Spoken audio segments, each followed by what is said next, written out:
Hi, I'm Steven, co-founder and CIO here at Quantamize, and you're watching the Quantamize Global Markets AM Preview. Global stocks are dropping in early morning trading on rumors that China is looking to cool the rally in Chinese stocks. If the current trend holds today, this week will have been the worst week for global stocks since December. The change in non-farm payrolls for February is set to be released at 8:30 a.m. this morning. Market forecasts are for a positive 180K after a positive 304K in January. CITIC Securities, the largest Chinese brokerage in China, recommended to its clients to sell People's Insurance Company of China last night, one of the top performing A-share stocks in the Shanghai Composite. Chinese traders are concluding this downgrade was authorized by government officials and that officials in Beijing would like to cool the current rally in Chinese stocks. While the current bull market is at the longest on record, adding nearly $20 trillion in value, the annualized return for the S&P 500, including dividends, still trails 11 of the 12 bull market advances since the Great Depression. Now that's really interesting, no? The current bull market is only one of two major market rallies that has an average and annualized return of 20%. The other is the October 1990 to March 2000 bull market. I would not have guessed that the tech bull market would have been the other one. Deutsche Bank is out arguing that investor worries about a rising U.S. corporate borrowing is unwarranted. Net debt, that's total debt minus cash on the balance sheet, is near highs reached in 2008, 2001, and the 1990s. It peaked at 37.2% of GDP in 2Q of calendar year 2018.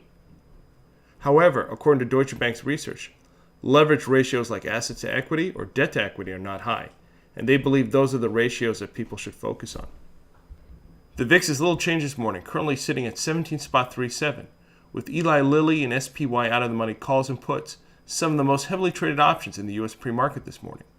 An increasing level in job cuts at S&P 500 companies is a negative macro indicator for commodities. While unemployment levels remain low in the U.S., continued cuts to labor at U.S. large-cap companies may be a sign that aggregate demand for commodities is declining and raises worries about decelerating economic growth. From our popular stocks trading in the news segment, Tesla announces it has secured up to $521 million in a syndicated loan for its new Chinese factory.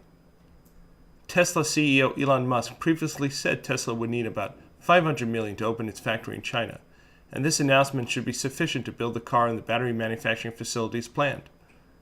Tesla broke ground on the factory on January 7th and plans to start production before the year end.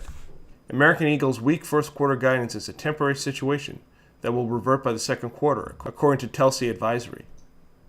American Eagle's spending in the first quarter will deliver better EPS for the remainder of calendar year 2019. Telsey highlights a number of positives for the stock that far outweigh the temporary weakness expected in the first quarter, including continued strength in denim and the Aerie brand. If you found this video informative or helpful, subscribe to our YouTube channel or follow us on Twitter. And don't forget to check out Quantamize.com for your full market preview for stocks, options, ETFs, and cryptos, and to find out what trades our AI quant models like this morning.